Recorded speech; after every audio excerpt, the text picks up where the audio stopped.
Hi everyone, welcome back to my channel. I hope you guys have been doing very well. I've been seeing a lot of videos lately about Korean fashion and beauty trends and skincare trends, and I myself absolutely love Korean fashion and its cosmetics. I think it's dominating the market right now. All of my skincare and cosmetics are from Korean brands because they're just so amazing and affordable. I might be biased because I'm Korean. South Korea is extremely globalized these days. A lot of our fashion trends and beauty trends are seen all over the world. And as you know, with K-pop as well, a lot of people are very familiar with our culture, but I think it definitely hasn't always been like this. So today we're gonna take a look at how South Korea's fashion evolved throughout time as it slowly made its way into the spotlight of the world. Let's begin with the traditional period.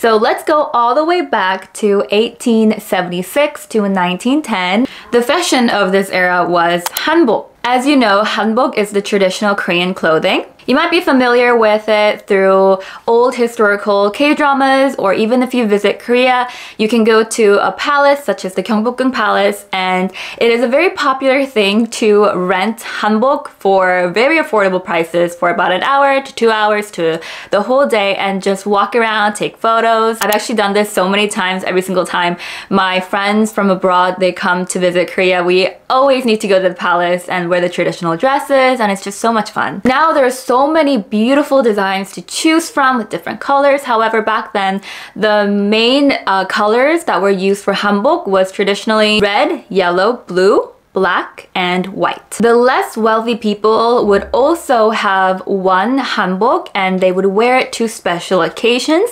I covered a Korean wedding video, and in Korean traditional weddings, they would often wear hanbok. However, through a series of reforms, official uniforms were very simplified, along with the military uniforms, which were also unified to black colors. In 1895, the royal ministers wore suits, and the emperor introduced silk hats and halo coats, which made a big impact into the clothing culture in Korea during that time. Let's move on to the Japanese colonial era. During this time, the Japanese occupied Korea and banned all Korean culture. This was a very sad time in Korea as Koreans were really stripped of our cultural identities, from language to fashion to pretty much everything else. Since hanbok was banned, Koreans wore white to show that the spirit of Koreans have been completely crushed. The Japanese occupation of Korea enforced a lot of trends and styles that were derived from the Western influence. The colonial government really pushed modernization, which caused the traditional hanbok attire to fall out of style. In the 1920s, there were a lot of restrictions on the outerwear. However, there was a lot of improvement in undergarments such as socks and rubber shoes that were also introduced during this time. In the 1930s, Cho Young-ja founded the Hamhung Yangjae Academy in Korea, and she is called the mother of Korean fashion. She's often called the mother of fashion in Korea because this was the very first form of fashion education during this time.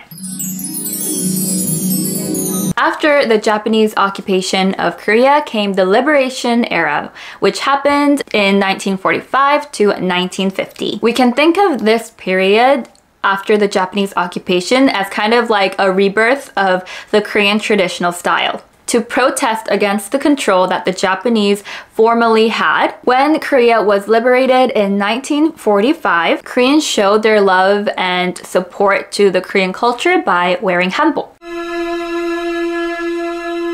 During this time, after the war, the country was in complete chaos. There was a lot of poverty and a lot of people just couldn't afford to feed themselves anymore. Although the hanbok did make a return, the trends naturally changed because there were a lot of external influences when it comes to fashion. As a result of the Korean War, the US brought a lot of relief clothes, which eventually became the mainstream fashion. Making coats out of other military materials were also very popular. Let's move on to the 1950s, when the basic of the dress culture was introduced and a fashion designer in particular was starting to make a name for herself. Despite all the challenges that the Korean society endured during the previous time, a lot of fashion designers were building brands and making a name for themselves in the 1950s. A lady named Nora No was the very first designer to establish a brand in the South Korean market. She even put together the very first fashion show in Korea, and she had a lot of actresses and Miss Koreas during that time walk the runway wearing her clothes. Shortly after Myeongdong, which is where all the designer brands and stores were located, it became the #1 spot for fashionistas. And high fashion began under their leadership. If you ever visit Korea, Myeongdong is still a popular fashion destination in Korea. Fashion shows are often held there at the DDP Plaza, and you can get a bunch of clothes and accessories at an affordable price. Tight skirts, high heels, nylon stockings, suits, bleached pants, coats all became super popular. Anyone that walked around wearing any one of these items were seen as a fashionable person. Moving on to the 1960s, suits and miniskirts were heavily dominating the market. So you can tell that this is when Western fashion trends began to make a huge impact in Korea. Overfit suits and blinged out clutches were becoming increasingly popular. In 1967, a famous actress called Yoon Po-ki came back from the US wearing a miniskirt, and it completely captivated everyone's eyes. As a result, miniskirts became extremely popular in Korea. However, at the time, there were heavy restrictions on the length of the miniskirts by the government during this time, and it was challenging social customs during that time. So there were restrictions on the length of these miniskirts. This was a time when not only the fashion trends were evolving, but people just started to learn how to express themselves with fashion. Moving on to the 1970s when hippie fashion took over. This period was a particularly difficult time for fashion. After the October 1972 restoration, the atmosphere of expressing yourself through fashion was challenged. President Park Chung-hee was determined to establish a long-term power and stability in Korea, and he brought ultra-constitutional emergency measures to be taken. The growth of the fashion industry in Korea was coming to a halt because fashion shows were restricted from TV broadcasts. This harsh political state of the 1970s urged the young people during that time to start expressing themselves, that they were opposed to this through fashion. Just like other parts of the world, hippie culture was pretty popular during this time. A lot of people were growing out their hair, drinking beer, wearing jeans, and embodying the hippie culture. This fashion became widespread as wide leg pants and platform shoes started to take over. The difference of male fashion trends and female fashion trends were harder to distinguish because a lot of people were just wearing the same things, which is the bell-button jeans and the dress shirts and t-shirts.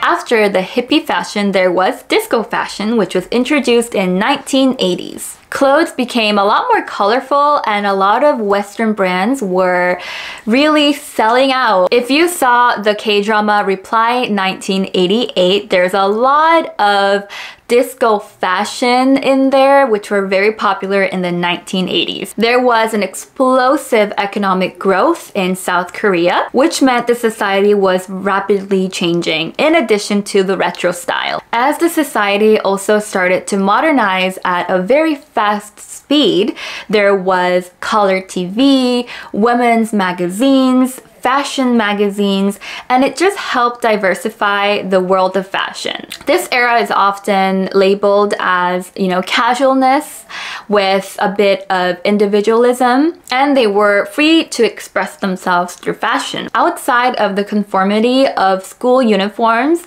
the youth were allowed to express themselves in a fun way through fashion. In 1983, punk fashion also became extremely popular. The looks were extremely diverse, from the grungy looks of punk fashion to luxurious fashion. You could pretty much see everything. Women were also wearing men's jackets and coats and pants. Especially the disco pants and wide pants were extremely popular during this time.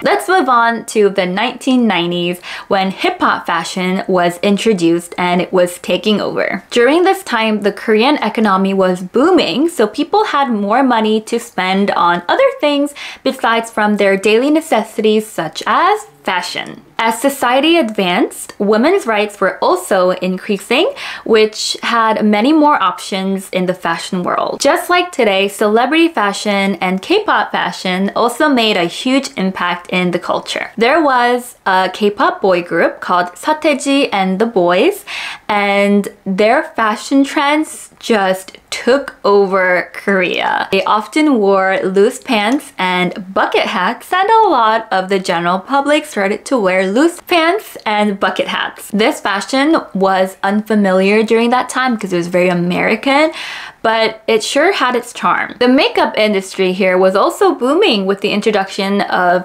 skin makeup products such as like a BB cream. This was when a lot of men started to have more interest in skincare, and a lot of celebrities were also putting on makeup. Seoul Fashion Week was happening, and it really helped put out a lot of amazing designers and creators, and they really established themselves. This festival was held twice a year, and it was one of the most, if not the most, highly sought after and anticipated events of the year.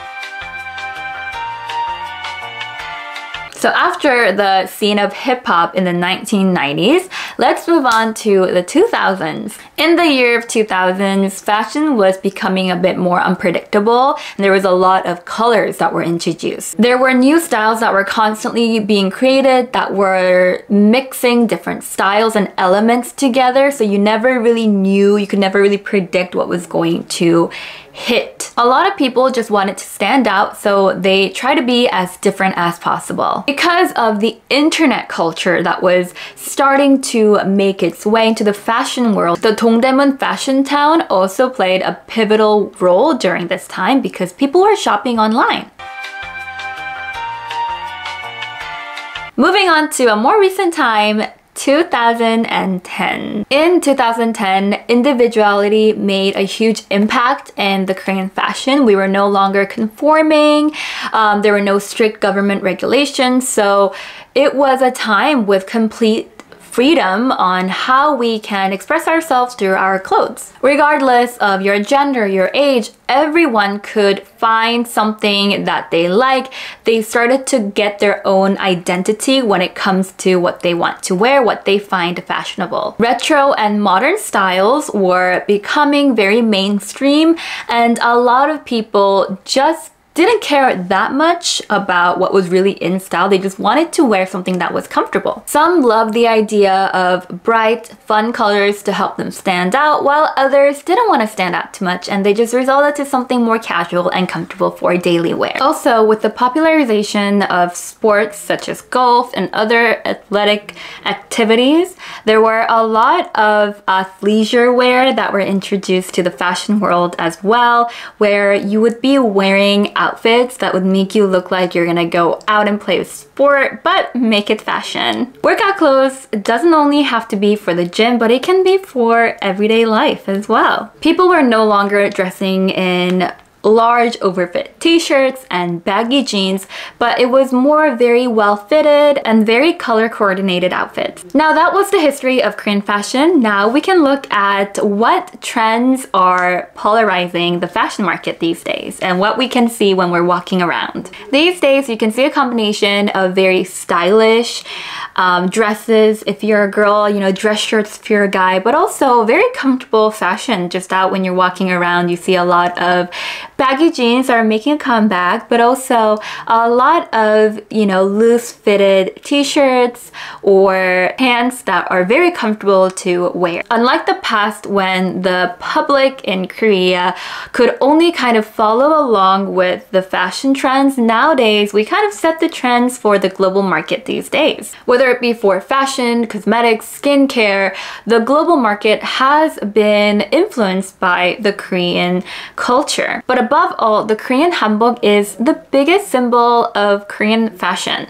and the Korean culture, and I love how it is still worn today, and there's a lot of influencers in Korea that want to spread the love of hanbok abroad, and there's a couple influencers that travel the world wearing hanbok. It's also very commonly used for festivals. A lot of designers, they make hanbok that are wearable when artists are performing on stage, and they even make 생활 hanbok these days. As you know, hanbok itself is a very puffy dress and it might not be too comfortable for daily wear. I actually wore hanbok walking around the palace, and I had to stop by at a burger place and quickly grab a burger to eat because we were just so hungry.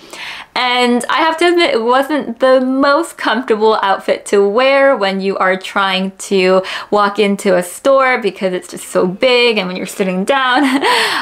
So these days there is something called 생활 hanbok, and a lot of designers are making 생활 hanbok that you can wear for daily wear, and it's super comfortable, super stylish, and I absolutely love it. These designs of hanbok were seen in popular music videos of K-pop artists such as BTS and Blackpink. Have you heard of them? I think so. They were in their videos, and I love that a lot of foreign audiences are becoming more curious about hanbok and its Korean history and origins as well. And I love that people are becoming more and more free to express themselves in however they would like, and that's what fashion should be about. I would love to know what your favorite fashion trend in Korea is right now down in the comments below. If you like this video, please give it a thumbs up and subscribe to my channel. Thank you guys for watching today's video and hanging out with me today. If you want to get to know me better and want to follow me if you would like to, I'm also active on TikTok at siennah.hong and Instagram at siennahong, and I will chat with you guys there. I'll see you guys next time. Have a wonderful day. Bye!